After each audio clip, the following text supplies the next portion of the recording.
Hola Homo sapiens, en este vídeo voy a contarte un poquito acerca de las armas nucleares, de las bombas atómicas, porque si te digo la verdad, para mí hasta hace poco todos esos nombres que se suelen decir, bomba H, bomba de hidrógeno, de neutrones, termonuclear, para mí era todo lo mismo y bueno, realmente hay diferentes tipos que merece la pena aclarar, ¿no? Entonces es un poco lo que pretendo conseguir con este vídeo, así como también explicar un poco las implicaciones que han tenido estas bombas a lo largo de la historia y sobre todo a nivel actual, porque el impacto medioambiental es bastante serio.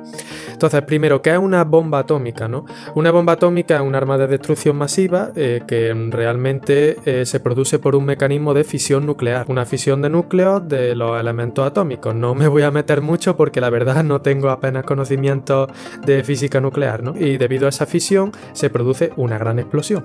Quedémonos con eso, ¿vale? La primera bomba atómica que se desarrolló en la historia fue, por supuesto, por Estados Unidos, pero no fueron las de Hiroshima y Nagasaki, sino que fue una anterior a la que se le llamó Trinity y que se detonó en Estados Unidos. Y luego ya en la Segunda Guerra Mundial, al final, se detonaron las de Hiroshima, que fue llamada Little Boy, y la de Nagasaki, que fue llamada Fat Man. Unos nombres bastante peculiares, ¿no? Pero bueno, venían al caso. En fin, estas bombas realmente tenían una potencia de kilotones. Comparadas con las que hay hoy en día, lo que se podría conseguir pues no son nada.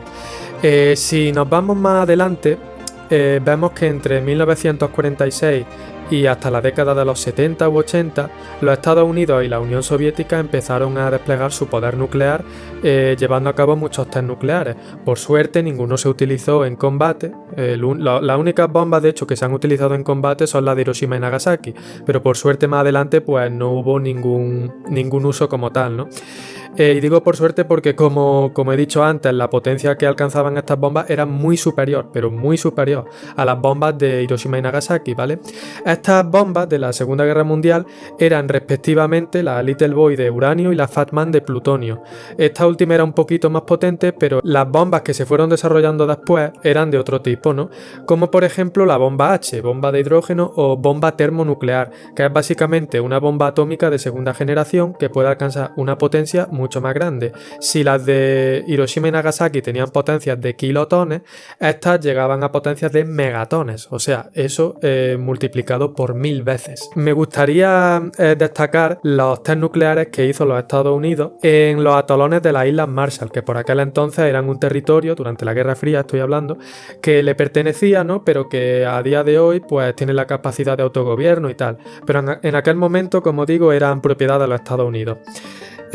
¿Por qué me gustaría destacarlo? Pues porque fue aquí donde se probó, por ejemplo, la primera bomba termonuclear, concretamente en el atolón Enewetak. Enewetak, no sé cómo se pronunciará, pero bueno, ahí es donde se probaron. Hubo muchísimos tests entre 1948 y 1958, pero destaca la operación Ivy. Estuvo compuesta por dos bombas que se lanzaron en 1952.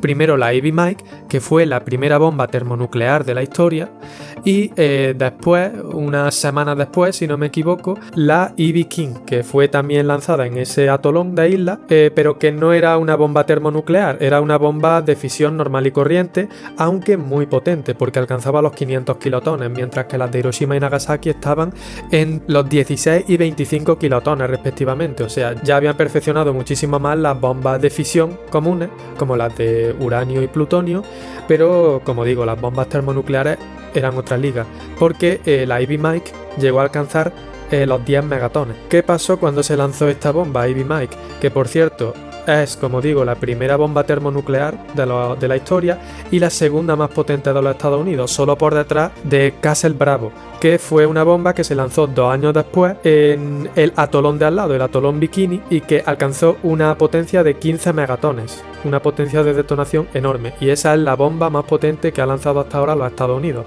aunque bueno, no sabremos qué estarán desarrollando, ¿no? Pero volvamos a Ivy Mike. Cuando se lanzó Ivy Mike se alcanzó una temperatura tan elevada que llegó a sobrepasar la temperatura, ojo, del núcleo del Sol.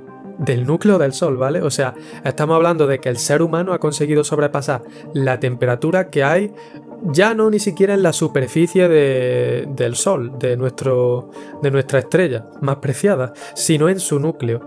Entonces, como podrás imaginar, las implicaciones que tuvo alcanzar esa temperatura fueron catastróficas. Es decir, estamos hablando de que Ivy Mike se lanzó en un islote del atolón Enewetak que se llamaba Elugelab, no sé cómo se pronunciará. Lo cierto es que ese día fue cuando desapareció por completo ese islote, porque con tal temperatura toda la vegetación, todos los animales, todo lo que rondase las proximidades quedó literalmente vaporizado. No estoy exagerando. O sea, 15 millones de grados, imagínatelo. Obviamente esto levantó una masa de ceniza que cayó sobre todos los islotes del atolón, llegó a muchísimas millas de distancia más, y a día de hoy se cree que estos atolones de las Islas Marshall tienen más radioactividad incluso que Chernóbil. O sea que una cosa interesante de la detonación de Ivy Mike es el hecho de que se pudo demostrar la existencia de dos elementos químicos sintéticos, que bueno, seguramente si te tuviste que aprender la tabla periódica en el instituto o algo por el estilo,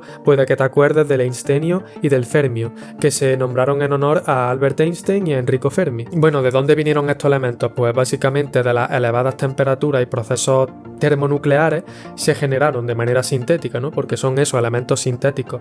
Y en un principio ese hallazgo se ocultó, era secreto, pero unos años después, en la década de los 50, los investigadores tuvieron su reconocimiento. Y por eso es por lo que te lo tuviste que estudiar en la tabla periódica, vaya. Entonces, bueno, siguiendo un poco con los hechos, los Estados Unidos siguieron realizando detonaciones hasta la década de los 70 aproximadamente. Luego, después de estas pruebas, pues incluso otros países empezaron a unirse, como Inglaterra, Francia, India y obviamente la Unión Soviética, ¿no? No iba a ser menos, ya que estábamos en plena Guerra Fría. La cosa es que, bueno, por aquel entonces no había muchas restricciones en el tema de los test nucleares, pero hoy en día existe una comisión especializada para evitar que se promuevan este tipo de armas, este tipo de test, porque los daños medioambientales son enormes. Pero me gustaría destacar una de las bombas de la Unión Soviética, que es la bomba hasta la fecha más potente de la historia, la que ha creado la explosión más grande provocada por un ser humano, que es la bomba Tsar, ¿no? O Tsar bomba, que básicamente tiene una potencia,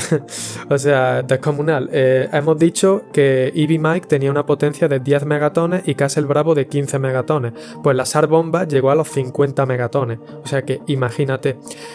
¿Y dónde se lanzó esa bomba? Se lanzó en el mar de Barents, que es el que está por encima de Rusia, antes del Ártico. Algunos reportes dicen, porque realmente el gobierno ruso no ha filtrado demasiadas cosas sobre esta bomba, que si no me equivoco se lanzó en 1961, es que pues las islas cercanas y las poblaciones quedaron totalmente calcinadas, hubo que abandonar la zona, la radiactividad era enorme. He visto que hace poco, recientemente, he filtrado algunas imágenes de lo que fue la explosión. Las bombas atómicas se caracterizan porque tienen una nube que sube hacia arriba en forma de hongo.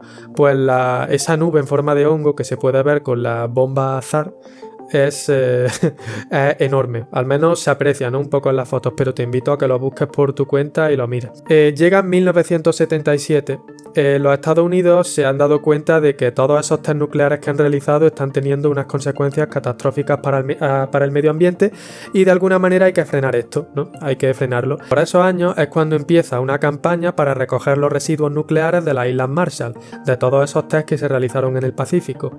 ¿Y qué se iban a hacer con todos esos residuos? Pues es curioso porque resulta que en uno de los islotes del atolón Enewetak, nunca me quedo con el nombre, ¿cómo se llama? Joder.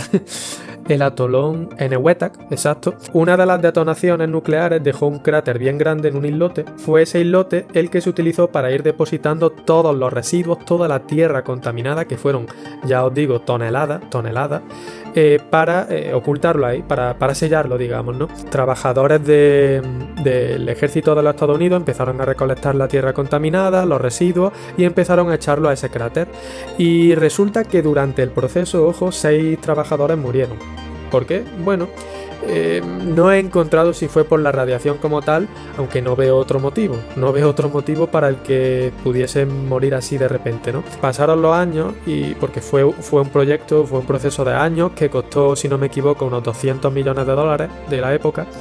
Y en 1980 el cráter en el que se habían echado todos los residuos se selló con un concreto especial, el cemento Portland me parece que era, y ahí se dejó por décadas. ¿Y qué pasa? Que hoy en día, con el calentamiento global, está subiendo el nivel de la agua, y el nivel de la agua en un atolón, cuando sube, cuando baja, pues afecta muchísimo. Estamos hablando de un conjunto de islas que están en forma de anillo y que tienen una laguna interior. Entonces, en el momento en el que sube el agua, pues eso afecta muchísimo a los islotes, ¿no? En ese momento se sellaron los residuos radiactivos, y el gobierno de los Estados Unidos, poco después, estableció el decreto de autogobierno de las Islas Marshall para que ellos se encargasen de sus cuestiones, tal.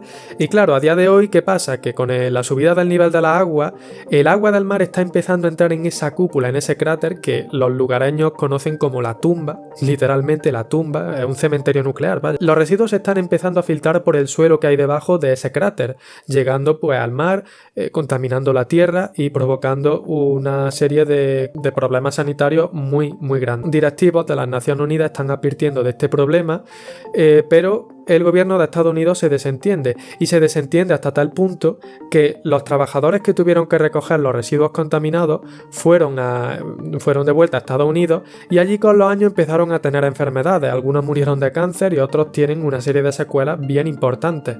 Pero el gobierno de los Estados Unidos hace caso omiso a esto y dice que no existen pruebas de que eso sea por la radiación, por los contaminantes, y se desentiende. Actualmente las Islas Marshall tienen un problema muy grande porque tienen un atolón con un cementerio nuclear que está empezando a filtrarse, y los efectos de los radioisótopos son muy perjudiciales para la flora, la fauna, el ser humano y para nuestro planeta en general. Así que, bueno, estas eran algunas de las conclusiones que he sacado leyendo un poco sobre el tema que quería compartir. Espero, bueno, déjamelo saber si este nuevo formato de vídeo te gusta. A mí personalmente me apetece más hablar de esta forma, un poco más cercana, un poco más directa. No sé qué te parecerá, déjamelo saber en comentarios, y ya sabes, visita mi canal para ver más vídeos y descubrir cómo será el mundo del mañana.